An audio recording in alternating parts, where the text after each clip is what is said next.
everyone. Welcome to Barca News. It is June 22nd, 2026, and bombshell news straight out of the World Cup because Julian Alvarez has broken his silence and declared that he wants out of Atlético de Madrid. These are huge statements with lots of implications in regards to Barcelona's goal to sign him. We're going to talk about all of that, and also we're going to talk about Raphinha, because a former World Cup winner has accused Raphinha of being broke and needing to move to Al Hilal to solve his financial issues. We have a lot to discuss, so let's begin.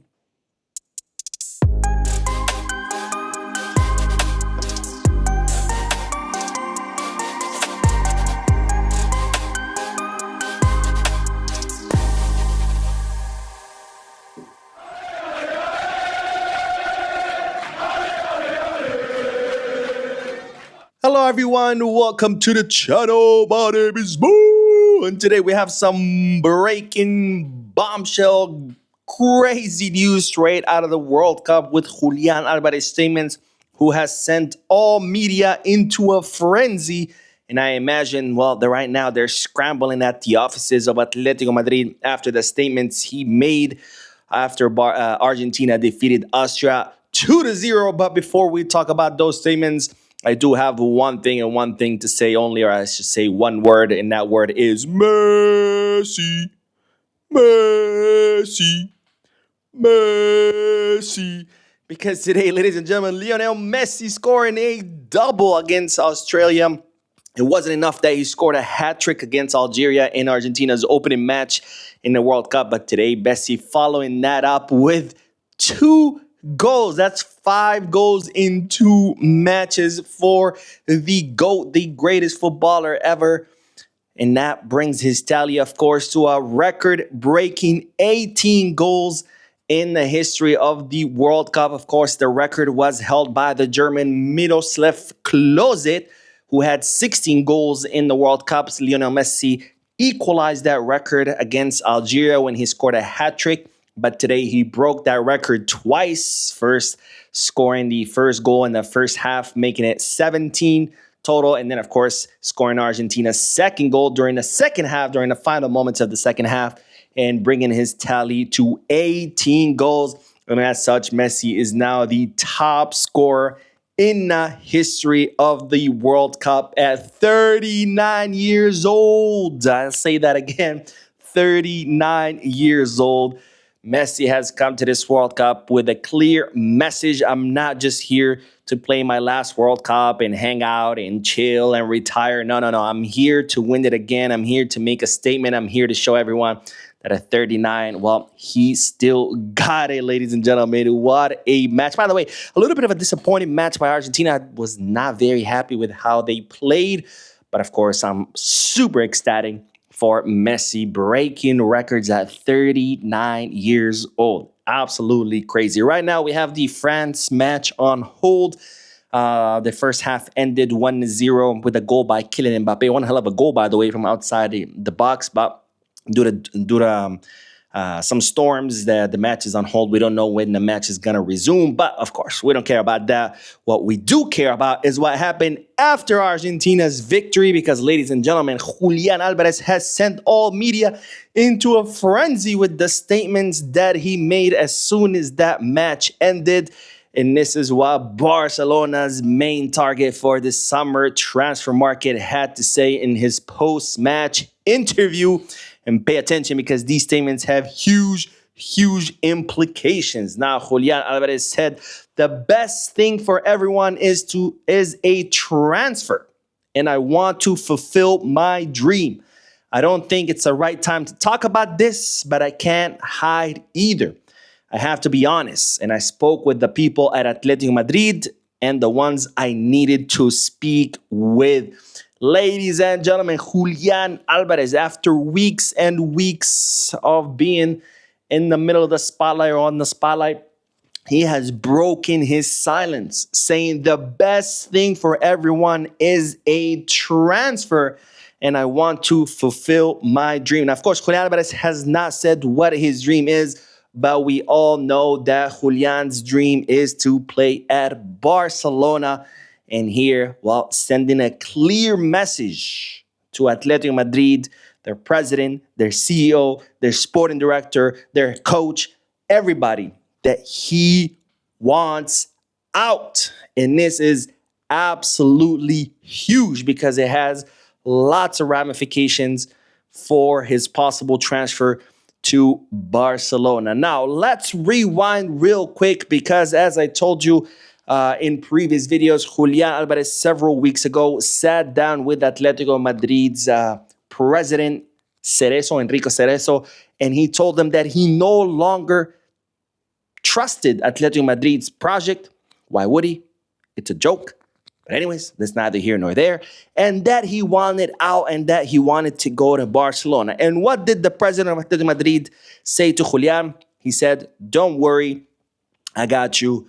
I promise you that we're gonna, make this happen for you. But of course, with the condition that Atlético Madrid would charge or would get paid what they're supposed to pay, right? It's like, hey, I'm okay letting you go, but I'm also not gonna give you away, right? I have to get my money, my investment back. And some. Of course, understandable.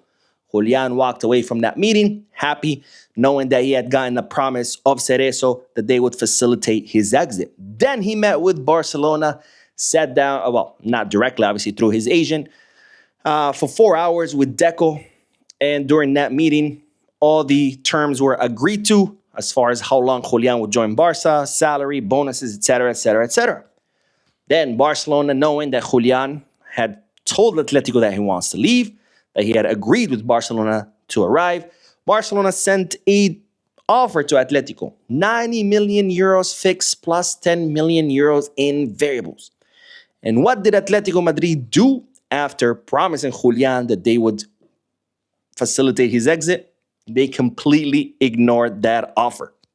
They didn't even have the decency of picking up the phone and saying, hey, yes or no or do better, nothing. Completely dead silence.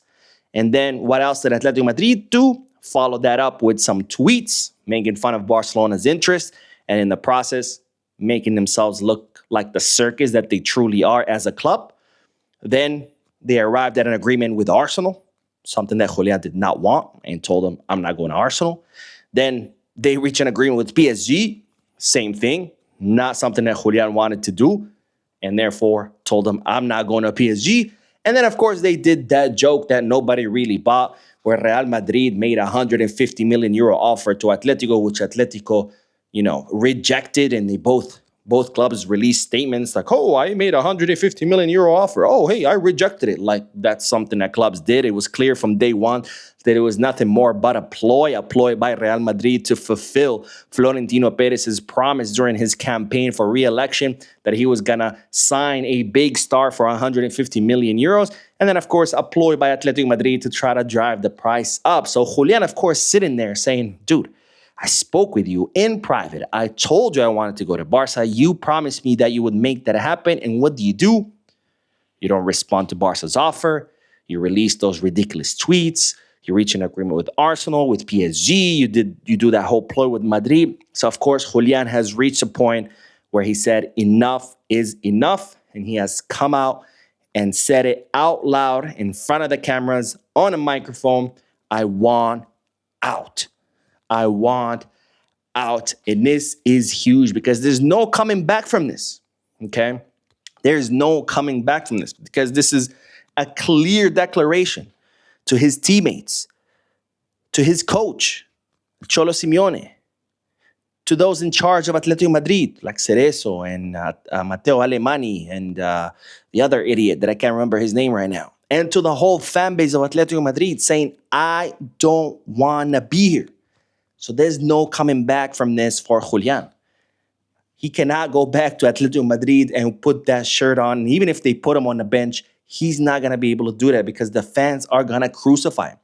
His teammates are going to be like, what are you doing here, bro? We don't want you here. His coach is going to be the same thing. So this is no coming back. This is Julián sticking his neck out. And this is huge. So I got to say this. Even though I was a little on the fence about Julian. I was like, I like him as a player. He's great. He would help Barca, but I don't think we should spend that much. Given that he has just done this, I'm 100% on the Julian bandwagon. Because to do this takes a lot of balls. Because there's no going back from this for him, right?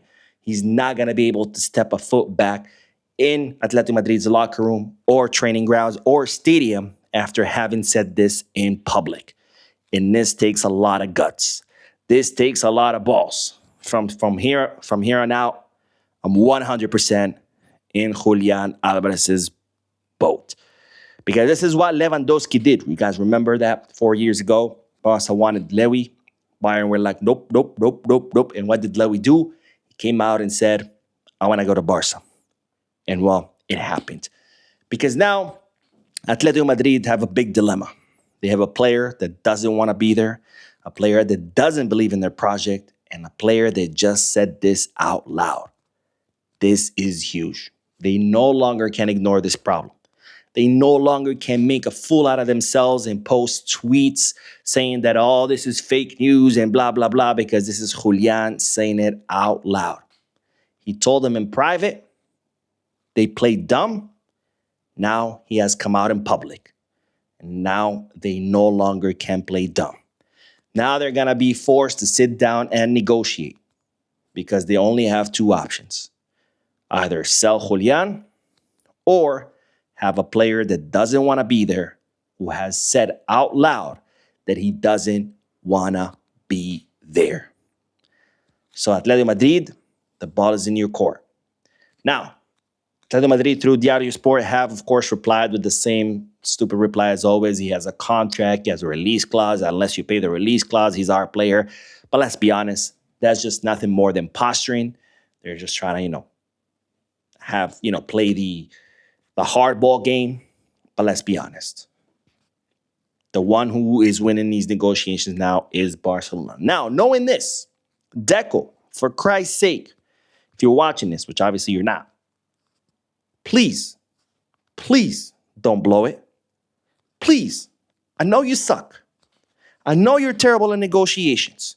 I know you're a horrendous sporting director with no experience. But please, for the love of God, don't blow this.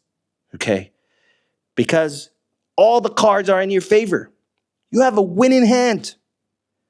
Please, don't blow this, Deco.